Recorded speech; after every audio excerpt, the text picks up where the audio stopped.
Hey,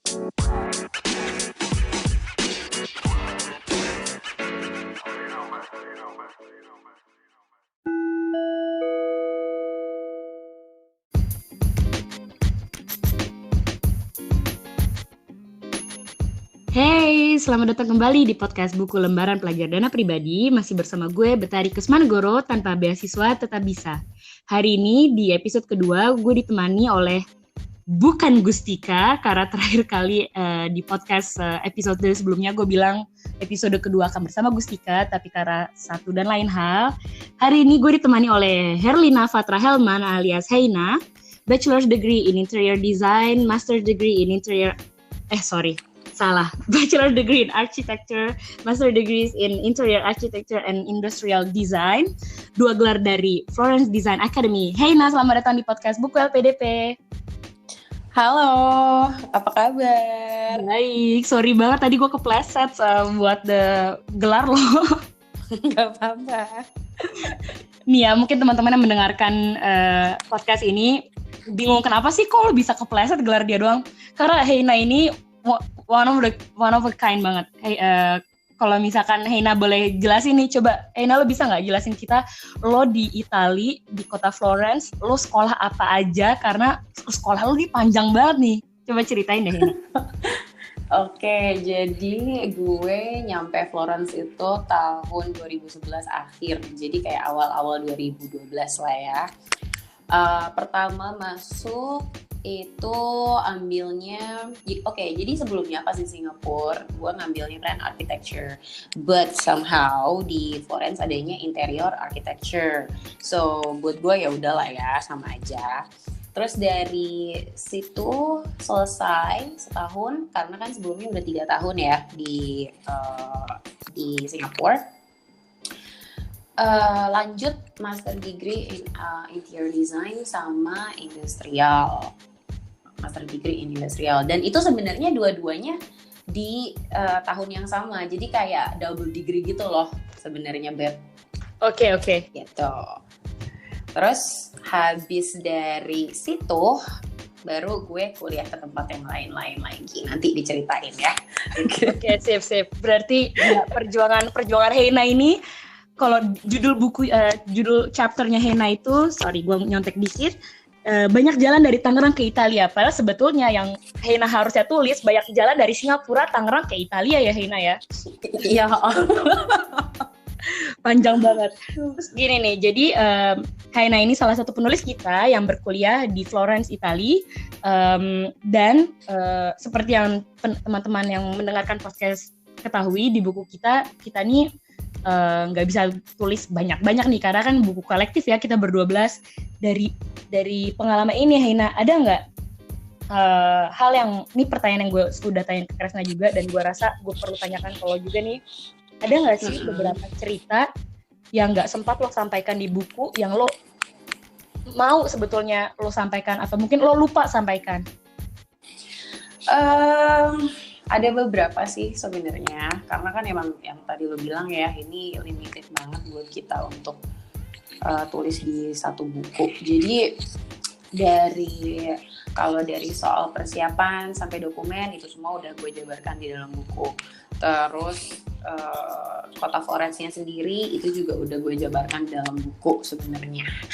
Jadi kalau hal-hal yang belum gue jabarkan adalah bagaimana kita sama orang Italinya sendiri bersosialisasi sih sebenarnya, karena kan banyak banget nih, sebelum gue pergi ke Italia banyak banget orang yang bilang, "Duh, ngapain lo ke Italia, orang Italia itu rasis," gitu kan. Dan actually sebenarnya sih pas gue di sana gue merasa orang-orang di Florence itu tuh bener-bener ramah tamah dan tidak sombong banget sebenarnya, dan gue sampai yang bener-bener shock banget gitu, kayak dia nggak kenal gue lagi cari-cari map di waktu itu gue belum ada internet ya, jadi gue pakai map buat turis itu loh. Dan dia yang duluan nanya ke gue dengan bahasa Inggris yang sangat terbata-bata, nanya ada yang bisa dibantu enggak, gue mau kemana. That was hal yang bikin gue langsung kayak jatuh cinta gitu loh. Dan lagi kota Florence itu memang bukan kota yang sangat besar, tapi senternya dia itu menurut gue sih ya bisa ditempuh seharian lah. Lu jalan-jalan satu harian itu satu Florence, kotanya doang ya, the center of Florence itu bisa ditempuh dalam satu hari. Dan orang-orangnya itu benar-benar kekeluargaan banget gitu loh. Jadi antara lo dan toko-toko yang ini itu lo kenal semua gitu loh. Jadi ya gitulah. Gue sangat suka dengan itu. Karena kalau mau dibandingin, China ini kalau di Indonesia tinggal di Tangerang ya. Kalau dibandingin memang populasi Tangerang itu 1,8 juta, sedangkan populasi Florence itu 400.000 aja nggak nyampe gitu. Ada shock nggak? Nah, pas lo nyampe di Florence nih, lo shock nggak? Aduh, kotanya kecil banget. Karena kalau gue mau curcol dikit, waktu gue pertama kali nyampe Prancis, pasti image Prancis itu kan Paris, kota besar, metropolitan. Waduh, menarik banget. Ketika gue ke kota yang lebih kecil, di situ gue shock, gila, ini segede Bintaro aja kagak gitu loh. Kaget nggak lo? Ada kaget-kagetan kayak gitu nggak? Sebenarnya sih enggak, karena gini ya, yang bikin gue kaget itu bukan kaget karena kotanya kecil sih sebenarnya. Karena kalau misalnya mau dibandingin kecil-kecilan sih, menurut gue merasa Singapura itu jauh lebih kecil lagi gitu loh. Dan di Florence-nya sendiri itu yang bikin kaget sebenarnya adalah tipe-tipe bangunannya sih, ketimbang kota-kota yang lain ya. Even kalau harus gue bandingin sama kota-kota Eropa yang lain, Florence tuh benar-benar beda gitu loh. Kesannya kecil, tapi pada saat lu masuk ke dalam kotanya itu sendiri, itu kayak lega banget gitu loh. Kayak bener-bener wow, oke. Ya, hal pertama yang gue katakan pada saat itu, gue lagi jalan sama tante gue siang-siang. Hari pertama gue nyampe adalah, oh my god, I feel like aku lagi di Disneyland, tau gak? Rasanya kayak gitu. Iya. Gitu. Apalagi pasti gue belum pernah ke Florence, dan Florence itu salah satu kota yang gue pingin banget datengin di Eropa. Karena gue jujur tertarik banget dengan kota ini setelah baca buku Inferno-nya Dan Brown, di mana di buku dia cerita banyak tentang kota Florence dan tentang artnya di sana. Lo bisa nemu The Birth of Venus-nya Botticelli, ada karya-karya Da Vinci. Dan lo sisi art kota Florence ini itu mempengaruhi nggak ke sekolah-sekolah lo nih? Karena selain lo sekolah di bidang arsitektur dan interior dan industrial design nih, lo juga belajar tentang animasi kan di Nemo Academy. Coba cerita deh tentang Nemo Academy. Oke, so basically Nemo Academy adalah kampus yang difondasiin oleh Disney sama Pixar. Jadi Disney dan Pixar bikin sekolah, satu ada di Amerika, yang satunya lagi itu ternyata ada di Italia. Dan kebetulan itu adalah Nemo Academy. Sejujurnya sebelum gue menampakkan kaki di situ pun, gue nggak tahu kalau sekolah itu exist. Jadi buat kalian-kalian yang dengerin podcast ini, gimana ya? Gue harap kalian bisa mengambil interest kalau oke, ternyata ada sekolah kayak gini juga gitu loh. Dan Nemo ini sebenarnya nggak cuman belajar animasi aja, dari advertising, website design, website development, sampai animasi di illustration, terus apa lagi ya? Aduh, banyak banget sih, sampai perfilmannya sendiri pun ada gitu. Oke. Terus dari sekolah-sekolah lo yang banyak banget nih, mulai dari Singapura, lalu lo sempat kuliah 3 bulan di UPH untuk belajar arsitektur, lalu lo ke Florence Design Academy, lalu ke Akademia Nemo. Lo nggak muak belajar mulu nih? Enggak, sebetulnya malahan gue kepengen kuliah lagi sekarang. Oh, really? Iya. Mau kuliah apa nih? Mau ambil master lagi tapi bidang berbeda atau gimana nih? Oke, so lately-nya gue itu kira-kira beberapa tahun sih sebenarnya. Sejak sebelum gue lulus dari Nemo, gue udah kepikiran kalau gue pengen ambil kedokteran. Oh, wow. Kenapa nih? Ada cerita di balik ilmu-ilmu kedokteran kah? Gara-gara sebenarnya dari hal pribadi ya, karena gue suka sebel gitu loh nungguin dokter jadi kayak oh my god gitu. Terus kayak pada saat gue di Florence kan gue sempet sakit tuh, dimana gue harus bolak-balik ke rumah sakit sehari 4 kali buat disuntik. Dan itu tuh menurut gue ribet banget gak sih, mau nyuntik doang harus ketemu dokternya, harus ke rumah sakitnya. Jadi kalau gue belajar nyuntik kan kayaknya enak ya kan, bisa suntik sendiri. Belajar nyuntik itu agak rancu ya. Sorry, bukan rancu, ambigu. Aduh.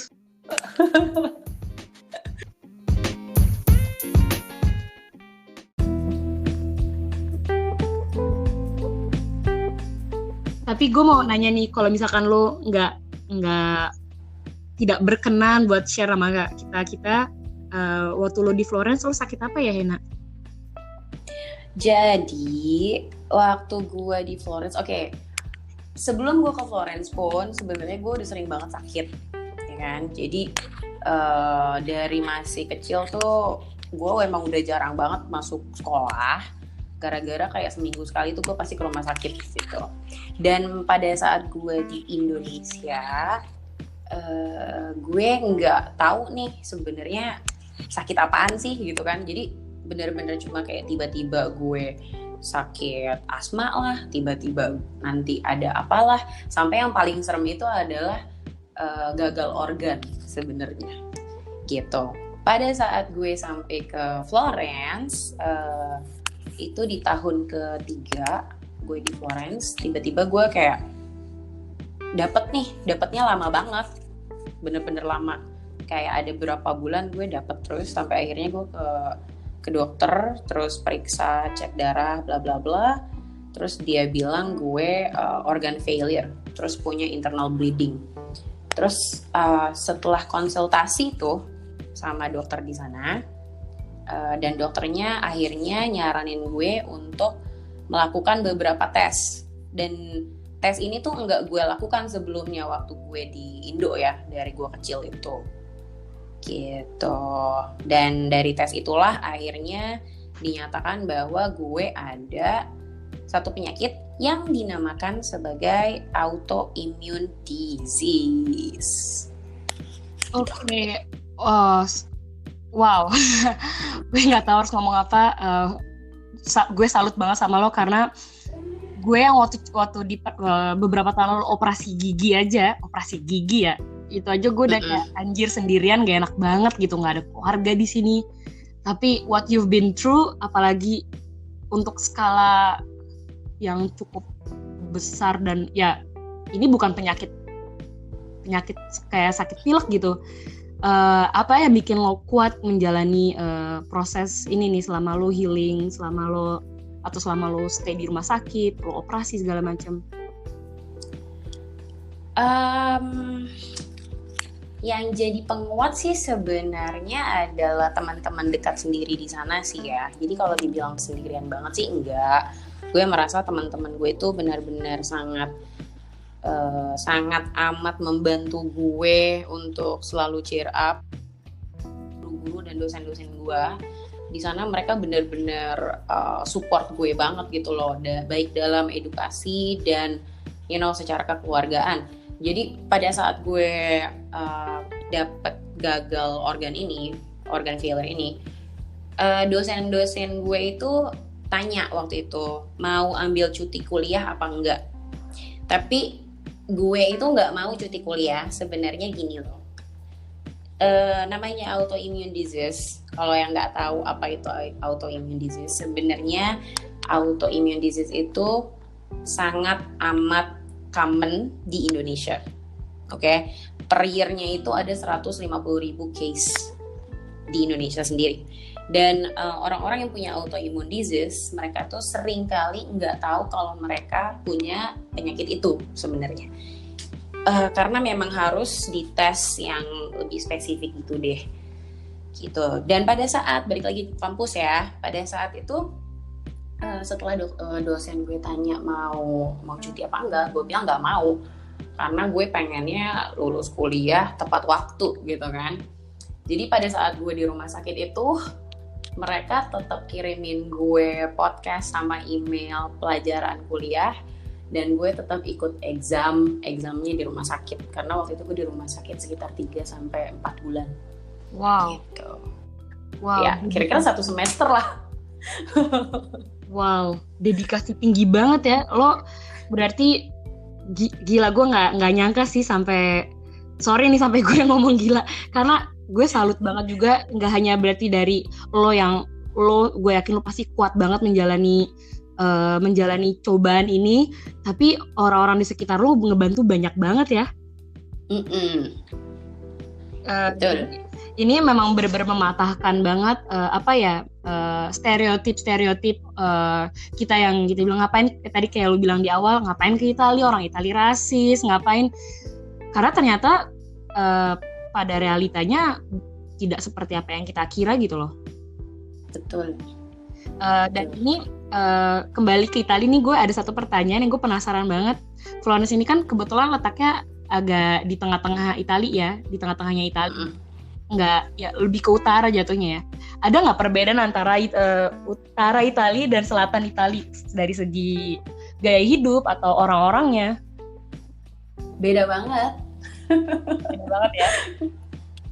Beda banget. Kalau gue pribadi dari pengalaman selama 7 tahun di Italia, kalau orang-orang Florence sendiri itu mereka lebih terbuka sama foreigners. Sedangkan kalau misalnya lo perginya ke let's say Napoli, itu orang-orangnya agak gimana ya, tertutup satu, dan mereka kayak kurang suka sama turis, kayak udah jengah gitu sama turis-turis. Dan kalau lo membandingkan kota Napoli yang kita lihat di website sama kota Napoli yang sebenarnya, itu jauh banget. Jadi kalau Florence nih, apa yang lo lihat di website Florence seperti itu apa adanya Florence begitu. Tapi kalau lo pergi ke Napoli, lo langsung lihat langsung lah kota centronya, itu tuh kayak kayak ghettonya Italia, tau gak sih? Oke. Ini makasih banget nih infonya, karena kebetulan gue sempat ngecek tiket pesawat pin ke Italia. Itu gue ngecek tiket pesawat yang nggak mahal dari Lyon, ada EasyJet, dan kebetulan EasyJet bisa nyampe sampai ke Italia nih. Untungnya ke Napoli, untungnya lu ngomong gitu ya. Oke, jadi out of topic nih. sorry. Jadi gini, dari pas gue baca buku lo, chapter lo di buku pertama kali, jujur lo itu salah satu yang bikin gue surprise, karena kalau menurut gue pribadi, pertama dari cara menulis lo benar nunjukin pribadi Heina banget nih, dengan gaya penulisan yang joyful, yang lo tuh kayak nggak berat gitu baca chapter lo. Jadi banyak banget surprise yang gue dapet nih, dan salah satu surprise ya, gue nggak akan ngasih tau semuanya ya, karena nanti bocorin nih. Kalau teman-teman penasaran, baca aja bukunya, baca chapter Heina, seru banget.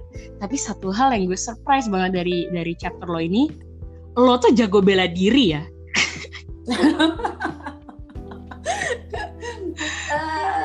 Emang suka berantem, gimana ya? Gue kira lo cuma doyan berantem sama netizen. Coba cerita dong lo bela diri. Dan lo mempraktikkan bela diri nggak waktu di Italia? Iya. Jadi kalau bilang bela diri sendiri itu udah dimulai pada saat gue masih SD sebenarnya. Jadi pada saat gue masih SD itu, gue mulai ikut-ikutan pencak silat. Kalau ada yang tahu pencak silat itu apa, coba angkat tangannya ya. Jadi dari pencak silat, terus gue langsung masuk ke turnamen tuh masuk nasional, menang di tingkat nasional, terus jadi kayak ketagihan gitu. Terus ikutan karate do. Kebetulan waktu itu mami sempat jadi kepala bagian karate do Indonesia sama wushu. Jadi juga disupport sih sama pihak keluarga gitu. Sampai pada akhirnya setelah cobain dari karate do, taekwondo, jujitsu, terus sempet coba-coba kungfu juga, Wing Chun di Florence. Akhirnya gue menempatkan diri ke kendo gitu deh. Dan kebetulan ya benar-benar aktif sih di situ. Oke. Wow, gue kembali lagi mau bertanya-tanya nih tentang Itali. Kira-kira lo bisa jelasin ke kita nggak waktu sebelum lo berangkat nih, atau mungkin bahkan pas lo di Itali, lo dengar orang-orang ngomong hal-hal yang apa ya, yang lebih kayak cukup negatif, atau pasti orang shock karena kan kalau ke luar negeri pasti banyak kita kuliah ke luar negeri tuh ke Australia, ke Amerika, ke Singapura, ke Inggris, ke negara-negara seperti itu. Lalu kok tiba-tiba lo ke Itali gitu. Terus ada nggak dari hal yang misalkan pandangan negatif orang, lalu in reality sebetulnya bagaimana gitu? Oke, banyak. Satu, orang bilang jangan ke Itali lah, banyak copetnya, ya kan? Selama gue di Itali, gue nggak pernah kecopetan. Kecopetan yang terjadi pada gue selama 10 tahun belakangan itu, gue cuma dicopet sebanyak 3 kali. Dan dari 3 itu cuma sekali-sekalinya gue dicopet, itu pun gara-gara clubbing, terus gue nggak sadar tas gue kebuka gitu loh. 2 kalinya itu gue kecopetan di mana? Di Switzerland, saudara-saudara. Gitu. Negara notabene-nya iya paling aman, paling nyaman. Wow. Oke. Terus kedua, orang-orang bilang makanan Italia tuh cuman pasta sama pizza doang gitu kan. Ngapain di sana kan gak ada makanan yang lain gitu. Terus kenyataannya sebenarnya di Italia sendiri dari south sampai ke ujungnya itu kan petanya Italia tuh kayak boots ya, kayak sepatu boots. Betul.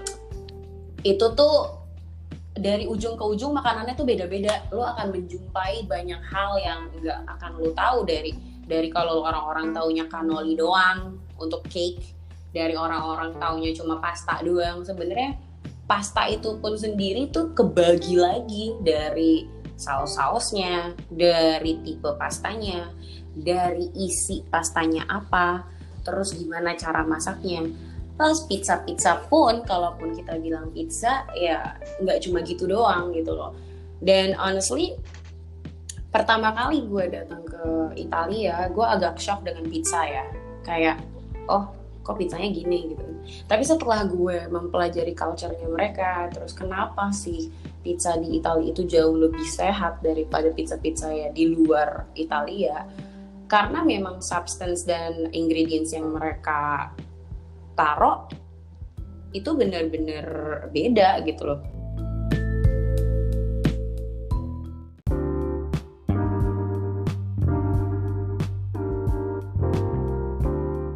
Oke, berarti sebetulnya Italia itu ya seperti kayak misalkan Indonesia ya. Kayak kalau misalkan gue juga sebel kalau dengar orang ngomong, lo dari Indonesia ya bisa masakin gue nasi goreng nggak? Terus gue kayak mikir Indonesia itu nggak hanya sebatas nasi goreng gitu ya, beragamnya banyak banget gitu.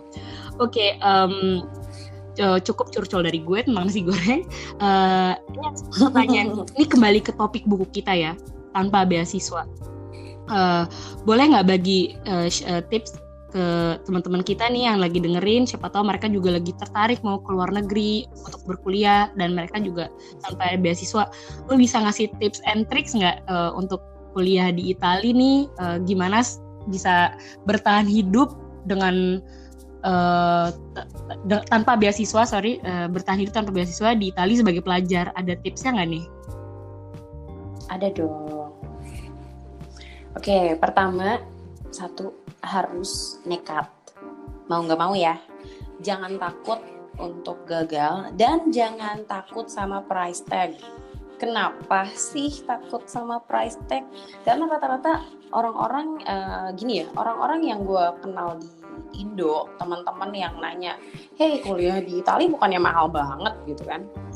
Sebenarnya itu tuh kembali lagi kepada lu mau kuliah di mana gitu loh, ngerti nggak? Jadi itu kan semua tergantung universitasnya. Tetapi untuk di kota kayak di kota Florence ya, nggak cuma di Florence, tapi kayak di seluruh Italia sebenarnya. Selama universitas itu adalah milik government, budget yang harus lo keluarkan setiap tahun ya, per tahun itu dikasih angka maksimum 3.000 euro maksimum. Kenapa? Karena untuk segi pendidikan sendiri, Italia itu sangat support education ya. Jadi untuk kuliah di Italia sendiri, kalau lo masuknya ke universitas-universitas bagus, universitas-universitas milik negara, lo bisa bayar as small as 100 euros a year. Wow. Yes. Dan itu semua jurusan tidak terkecuali. Syaratnya cuma satu, lulus ujian masuk, dan ujian masuknya Universitas Italia itu bukan tes langsung ke univnya, tapi akan ada national test. Jadi lo harus ikutan national test itu, di mana lo harus milih lebih dari 3 universitas di seluruh Italia. Nanti tergantung dari scoring lo akan keterima di mana dengan major apa. Setelah itu lo akan ditanya orang tua lo kerja apa. Kalau lo bilang gue ini yang membiayai diri gue sendiri, dan lo kasih lihat gue nggak punya duit nih di buku tabungan, tapi gue pengen kuliah, mereka akan memberikan lo kesempatan untuk either one, lu mempertahankan IPK dan lo dikasih beasiswa sama mereka, atau ya lu tetap bayar seperti regular people, cuma ya nggak akan mahal banget gitu loh. Jadi selama lu kasih rekening koran, terus di rekening koran lo nggak yang tajir-tajir banget, ya lo akan diberikan harga seminimum mungkin gitu loh sama pihak kampusnya langsung gitu. Jadi sebetulnya banyak government aids juga ya di Itali. Banyak banget sebenarnya, asal kalian mau ini aja sih, mau nyari, mau sabar. Sama yang lebih menyenangkannya lagi, kalau kalian kuliah ke Italia itu nggak harus bisa bahasa Italia dulu. Jadi pada saat nanti kalian sampai, terus kalian bilang saya nggak bisa bahasa Italia sama sekali nih, nanti mereka akan memberikan lo kelas gratis bahasa Italia sambil kalian juga mulai semester pertama gitu loh. Jadi cuman ada satu hal lain yang harus kalian perhatikan. Kalau memang mau benar-benar kuliah, ya kalian harus benar-benar kuliah dan serius sama kuliahnya gitu loh. Dan language isn't a barrier, okay? Selama kalian punya niat, kalian pasti bisa. Kalau menurut aku sih kayak gitu. Dan bahasa Italia sendiri itu susah nggak sih untuk dipelajarin? Tidak sama sekali. Karena pada saat lu mulai masuk 4 bulan kemudian, meaning dalam 1 semester kalian itu udah bisa bahasa Italia. Paling enggak udah sampai B1 atau B2 gitu. Oke, buat teman-teman nih yang bingung tadi B1 B2 itu maksudnya apa, correct me if I'm wrong ya Hina. Kalau misalkan gue rasa kayak sama untuk bahasa Prancis dan bahasa Jerman, bahasa Italia juga. Jadi level bahasa itu ada 6 ya, ada A1, A2, B1, B2, C1, C2. Betul nggak Hina? Kalau di Italia sama nggak? Betul. Nah, kalau misalkan kalau di Prancis mungkin sama kayak di Itali, biasanya kita tuh dianggap bisa belajar di universitas publik yang bahasanya bahasa negara, bahasa nasional, itu kalau kita dua. Sama nggak? Enggak. Jadi kalau misalnya kamu ke universitas di Italia, kalaupun kita cuma dapat A1 atau A2 atau A1 kan itu benar-benar bare minimum ya. Iya. Benar-benar zero, lo bisa masuk gitu. Oke. Tetap bisa masuk. Yang penting lulus masuk ujian nasional tadi. Nanti dari situ mereka akan tanya bisa bahasa Italia enggak, udah level berapa. Kalau misalnya bilang nggak bisa, lo akan harus ambil 1 subjek, yaitu bahasa Italia gitu. Dan mereka nggak akan mempermasalahkan itu sama sekali gitu. Bahasa tuh bukan suatu hal yang harus kita takutin gitu loh kalau untuk sekolah dan kuliah ke Italia sendiri. Yang harus ditakutin adalah bagaimana susahnya lulus sebenarnya. Iya betul. Gitu. Betul. Nah, kita kayaknya udah ngebahas lumayan cukup banyak nih ya tentang studi lo di Italia. Dari tadi lo cerita tentang berbagai sekolah yang lo lakukan di Italia, berapa tahun lo sekolah. Nah sekarang ada satu hal nih yang ini di luar kehidupan perkuliahan lo di Italia. Ini mungkin lebih personal ya. Waktu gue pertama kali lihat Instagram lo, gue notice nih lo punya anjing besar banget, lucu banget. Dan ternyata ada fotonya juga di dalam buku lu. Cerita dong tentang siapa namanya, Cotton ya? Cotton. It's in French. Sorry. gue sebetulnya bingung juga sih. Aduh, ntar kalau misalkan gue nyebutnya Cotton, ntar dikira sok banget lo bahasa Prancis. Oke, tapi ntar emang Cotton. Romani Cotton de Neige. Cotton de Neige itu namanya. Iya. Oh, artinya katun apa sih? Katun salju.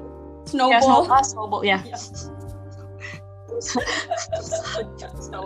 Cerita dong tentang Cotton de Neige. Oke, jadi awalnya karena kalau dari Indo aku punya banyak banget pets di rumah sebenarnya. Kayak sebelum gue pindah ke Singapura itu di rumah nyokap sendiri ada berapa ya? 16 ekor kucing. Terus dari 16 ekor kucing yang kita punya, kita juga punya burung, kita punya kura-kura, terus anjing gitu kan.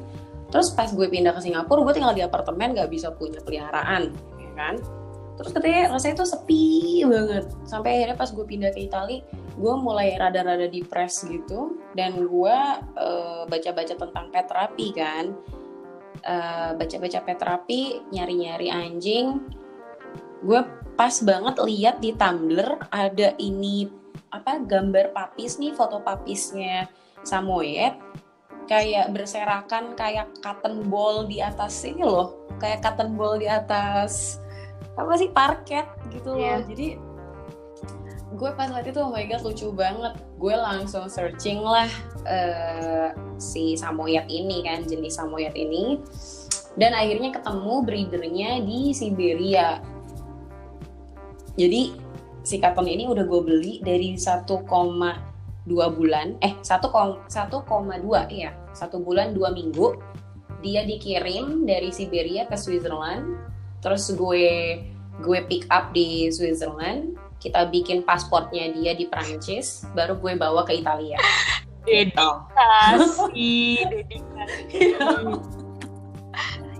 Iya, itu lucu banget soalnya. Habis itu nggak lama setelah dia umur 4 tahun, jadi gue tuh nyariin dia jodoh, cuman dia tuh picky banget kan. Jadi setelah 3 tahun baru tuh dia ketemu jodoh, dan akhirnya gue bisa kawinin dia, dan sekarang dia punya anak juga gitu. Jadi sekarang anjingnya ada 2. Dan sekarang Cotton di mana, Hena?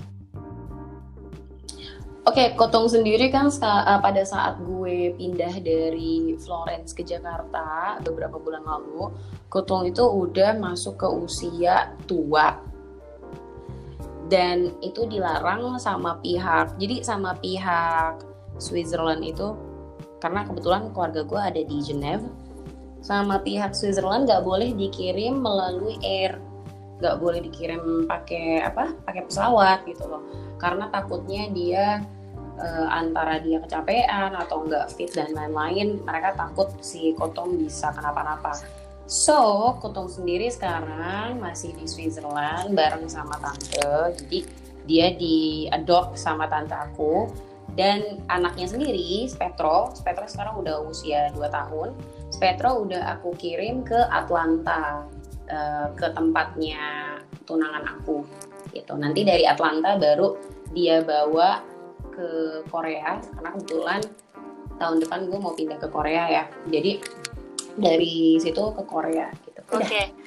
Nah, untuk teman-teman yang penasaran nih, Cotton tuh kayak apa bentuknya? ini gue numpang promosiin dikit ya. Bisa ke Instagramnya Kotong dan keluarganya di @fluffus_family. Fluffus tulisannya FLUFFUS.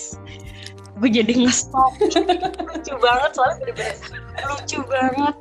Oke, nah kita udah ngobrol lumayan banyak nih. Ya, gue rasa kita transfer ke sana kemari dari ngomongin kuliah, jalan-jalan ke makanan, ke Kotong. Pertanyaan terakhir nih dari gue, setelah kuliah sebanyak itu, selain gue tahu nih, oh ya by the way, congratulations, bentar lagi mau nikah ya sama tunangan tercinta. Makanya tadi Hena sempat bilang mau pindah ke Korea. Nah, setelah kuliah sebanyak itu, kesibukan Hena sekarang ngapain nih? Kesibukannya sekarang masih freelancing di fotografi, freelancing designing kayak in architecture sama interior design, sama tetap nyanyi akut di kamar mandi, sama kebetulan mencoba aktif cari-cari kegiatan yang lain di bidang sosial seperti open school buat anak-anak yang tidak mampu dan tidak bisa ke sekolah gitu. Oke, gak hanya cantik, pintar, tapi Hena generous juga ya. Untuk teman-teman yang penasaran, amin. Untuk teman-teman yang penasaran kenapa kehidupannya Hena ada sosial media yang Hena mau promosiin nggak ke teman-teman? Sosial media aku kebetulan cuma ada satu yang aktif. Ada di @hey_it's_Hena